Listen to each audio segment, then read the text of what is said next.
Good day, it's October and this is my fall tour. So the bobos are all done there, and I'll be trimming all of the hydrangeas heads off whenever the first snowfall hits because they just get too heavy and then the branches snap. So the heucheras are looking really great. And here I did do some trimming under here. The hydrangeas were getting heavy from some rain and they were covering all the heucheras. I think the white pansies are doing so well. They've been nonstop all summer, all spring, early spring, all the way till now. So I'm really happy with that. I cut off some from here and I put them up there, and they were this color, but obviously, and I put them in water first because I thought that would maintain the color, but I'm sorry, a bus went by. But maybe because they're in dirt right now, I don't know, but they went brown. So that's done. On the other side, it's the exact same thing over there. And walking to the backyard, I have a little Carl sedum here. I have some strawberries. Some still flowering over there. I have a lot of ground covers here, an Angelina, some hens and chicks in different colors, some heuchera, pulmonaria, a hosta, another little hosta, a fern. A couple of these vines are climbing false hydrangeas. I bought some new ground covers that I didn't tell you guys about. Ooh, snow in summer, which I know spreads rapidly. This is a type of Veronica speedwell that's low growing, and I forget what this is called, but a neighbor donated it to me. And this one is one of my favorite blue sedums. Spreads really slowly. It's just called gray sedum. And of course, this guy here, which is blue spruce sedum. I love my sedums. And then the crazy big one that spreads the most is acre. Sedum acre, which is slightly invasive in this area, but is so easy to pull out because it barely roots an inch. I have some cat's mint that was donated to me there. Just shove it in that corner. I've got some blackberries that are still doing okay, and it's getting down to like 9 at night, but the weather is picking up to like 18 degrees in the daytime this week. The color on these were purple leaves on this rose mallow hardy hibiscus, and now look at them. Isn't that cool? So pretty. So I'm not sure what's happening with this rose, but it did not grow nearly as much as the other one.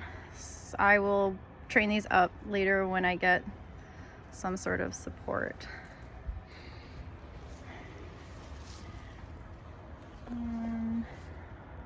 Oh yeah, the red foliage on the sand cherry looks really pretty. And there's my Incredible hydrangea. Like one phlox flower left. I've been blowing the leaves into the garden. I think I'm just gonna do that this year. 2 years ago I put like hay. I was trying to amend the soil, so I put some hay down and even the leaves, and then some of my plants actually rotted, almost like it was too much moisture and mold, and I don't know, that's what I thought. I thought soil like that, but it's just some of my perennials rotted away. So I'm hesitant. Last year I cleaned up everything and didn't leave any leaves at all, and this year I'm just gonna leave these leaves. This is from the maple here and here that blows into my yard. And there's cocoa bean. Okay, back to the side here. I know it's drawing your eye. It's this crazy endless summer hydrangea macrophylla late bloom. which looks like it belongs in the summer because all the other ones have done this by now, which still looks beautiful. But like this one just came out, I don't know, like 3 weeks ago. It's a little late bloomer and it's humongous. He's so pretty. This little guy here. Just getting a sunburn on the back. So I will be trimming off the heads, and then in November I'm going to be laying down all of the shoots or canes or whatever you want to call them down to the ground because I want them to bloom on old wood as well as new wood next spring, sorry. And in order for this type to bloom on old wood, you have to bring the old wood, which is this, and these buds down to the ground where it stays warmer, away from the wind. I still have some blooms on the Coreopsis and like a little bit back there, the Veronica's Speedwell. Some interesting things going on with my smoke bush leaves. Like, is that supposed to happen? I love it though. I think it looks really unique. I think this is just so pretty even with the leaves. I know it's like messy looking, but it's fall. I like it. It's supposed to look like that. It's just so much color. Oh my god. Okay, this hosta was moved and then it's like, usually it looks a lot cooler. Like I also split it. It's just messy. But it does do this really cool thing where it turns yellow and then orange, but usually they're splayed out more evenly and it's really, really pretty. But I just moved him here, so he's a little bit in shock. And then again, they shot up too much, so I will be taking these down probably a third, if not maybe even more. I mean, you're not supposed to go more than a third, but this is limelight hydrangea. Like nothing could hurt this. It blooms on everything. New and old. Oh, this is so pretty.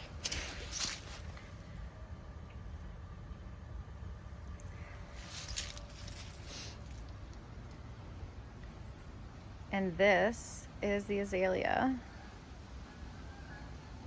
That is gorgeous. I didn't even know it was gonna do that in the fall. It didn't do that last year. So pretty. Palmaria down there. I chopped off this in half. This is the spiderwort, and it grew back looking pretty good. So I like spiderwort. It's got a bad rap, but I like it. I think, like, see how it pops? Like, you can see that spiderwort. It's neon. And then this foliage, oh, it's like wine. I mean, that's why it's called ginger wine. It's ginger earlier in the season, and then it's this deep red wine. And this guy. Okay, so this is a beautiful saturated magenta, but like the shape on this hydrant. This one. What? Okay, it's a little awkward. I don't know what happened. It doesn't get a lot of sun here, so maybe it's stretching. This is like newly bloomed. It's kind of wonky. I'll definitely be cutting that one half. We have our autumn frost. Only a little bit of eaten from slugs. It's not so bad. I'm just gonna, I did put food down, but I don't think it took, like slug killer food. Oh, so pretty. It's Jack Frost Brunnera. And oh, so there's a few more phlox there. And okay, again, I'm disappointed with the natives shrub here. This is serviceberry rainbow pillar. It's supposed to be very colorful in the fall. Not yet, maybe. I don't know. It's supposed to turn like red, or like at least a really deep orange. I can't believe how much this lace-up elderberry has grown. Look how tall it is. And it was supposed to be just like this little thing tucked in, but it started to like grow sideways, and there was another shoot here, and so I cut off that shoot. And I'm not even sure if I'm supposed to cut this so it splits in two, or if it's supposed to be this like weird and wonky thing. It was a random purchase. I know it's like not the most beautiful shrub, but I just thought it was interesting to look at, and the foliage is interesting, but I feel like it needs a better backdrop than this fence that almost has too similar a color for it to really pop. It should be up against a white fence or a like a terracotta colored fence, and then I think it would probably do it justice.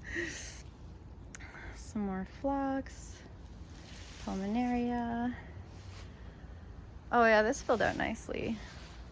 I shaped it and it's nice and bright. This arborvitae,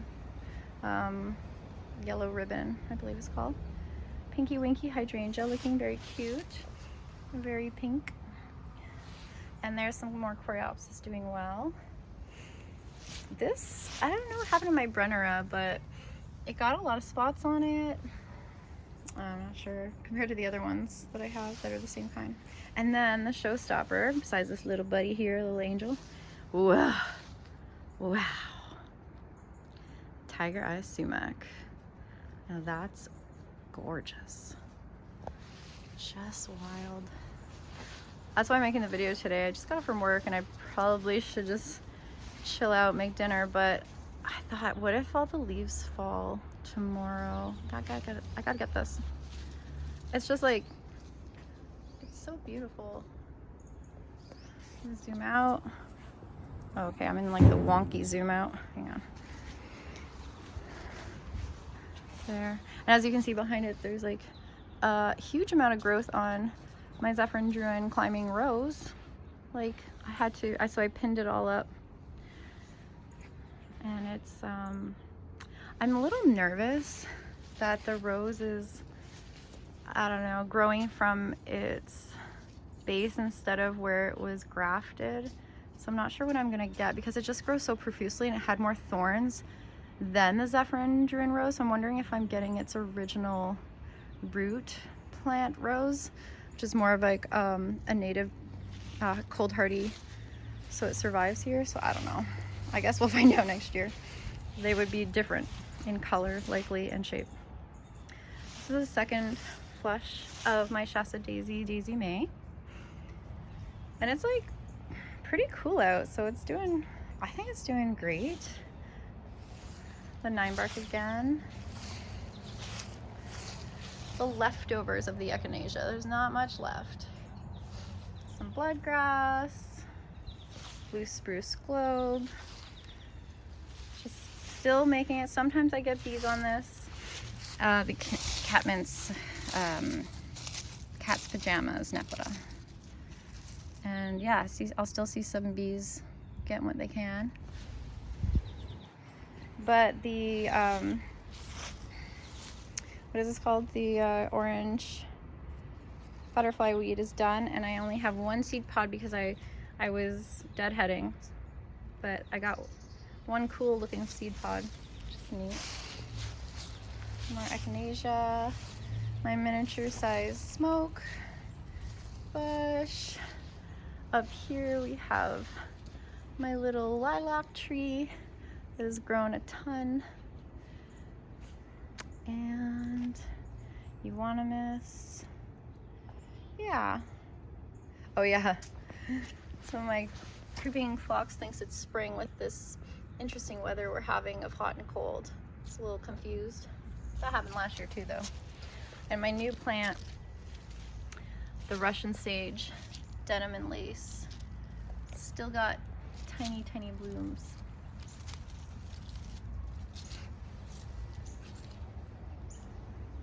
So that's basically it. Oh yeah, I still kept my annuals in here. I know they're looking like pretty ratty at this point. We had a big amount of rain, but it's still flowering.